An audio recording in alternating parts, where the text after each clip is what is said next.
বোন আমার, 12 বছর 15 বছর বয়সে তুমি কেন বিবাহের পূর্বে আরেকজনকে তোমার শরীর ধরতে দাও? আর যুবক ভাই আমার, কি বলিস কি তুই? এই পৃথিবী আর পৃথিবীতে যা আছে এর চেয়ে মূল্যবান হচ্ছে এই মেয়েটা। তো এরকম মূল্যবান একটা জিনিস ওর ধরে ছুঁয়ে তুই ওকে ওর মূল্য কমিয়ে দিবি? এত বড় জুলুম ওর প্রতি তোর! তুই আল্লাহকে ভয় করিস না তাই বলে এতটা? কি বলিস তুই?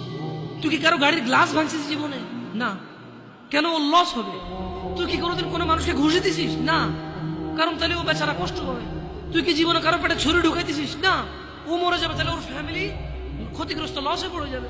তুই কি কারো টাকা মারছিস কোনোদিন? না। তাহলে ওর ফ্যামিলি টাকার কারণে কষ্ট পাবে। তাহলে তুই কেন তুই এত ছোট ছোট বিষয়গুলো খেয়াল রাখিস যে আরেকজনের লস হবে?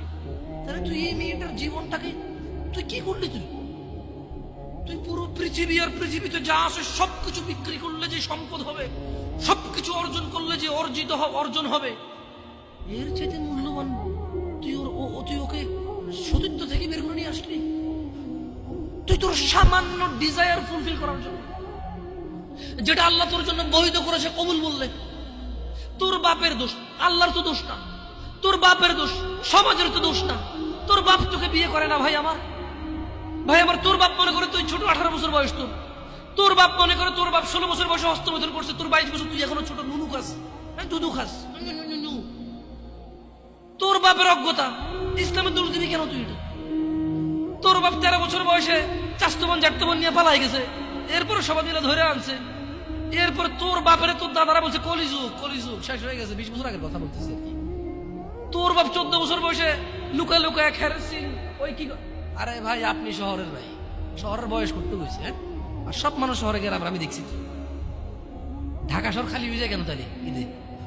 আমারে বলেন না যে আমরা না ঢাকা শহরে থাকি, কিছু বুঝি না। হ্যাঁ, এবার বলবেন না আমাকে, আমি বাংলা পড়ি না, একটু পড়ি, এবার বলার দরকার নেই আমাকে। না, আমরা জানি আপনার সব মানুষই গ্রামে, ঢাকা শহর ঈদ হলে সব খালি হয়ে যায়, ওই যায় এরা।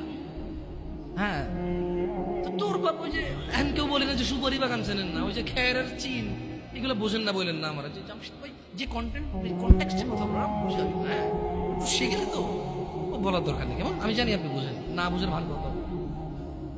আচ্ছা, তো তোর বাপে 14 বছর বয়সে এই বাঁশবাগান আশবাগানে যে জেনায় লিপ্ত ছিল, তোর বয়স 25, কয় এখনো ছেলেটা বড় হয়নি।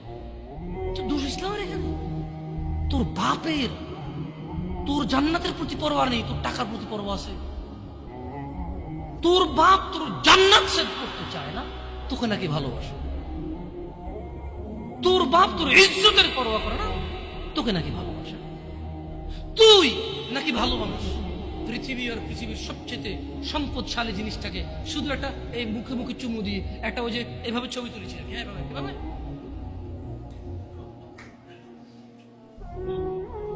এরপরে ফোল্ডার বানায়, ফোল্ডার লক করে রাখছে যাতে কেউ না জানে। এরপরে ওই মাইয়ের বিয়ে ঠিক হয়ে ধমক দেয়, ছবি পাঠাবো একটা একটা করে।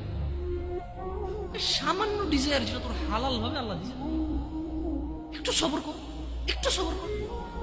তুই ক্লাস 5-এ পড়তেছিস, 6-এর জন্য ওয়েট করতেছিস না? তুই ক্লাস 8-এ পড়িস ভাই আমার, ছোট পিচ্ছি সোনামণি ভাই আমার। তোকে আমি আমার মাথায় রাখি, তুই বলছিস রাগ করিস না। তুই বললে আমি না অত তো সিনেমা নাটক দেখি না, তোরাই কস। তুই বললে আপন, তাই করে আপন করে বলতেছি। আবার কইস না হুজুরের ব্যবহার খারাপ। উনি তুই করে কেন বল, উনি এভাবে কেন কথা বলেন, নিজেকে কি মনে করে? না, তোরাই ডায়লগ দিস। আসলে তুই বললে আপন মনে, আমি এই জন্য ভাই তোরা আমার কইছিস তুই বললে আপন। আমি তো সৌদি আরব বড় হয়েছি, আমি তো দেশে বড় হইনি। আমি আসার পর সব ডায়লগ দিছি।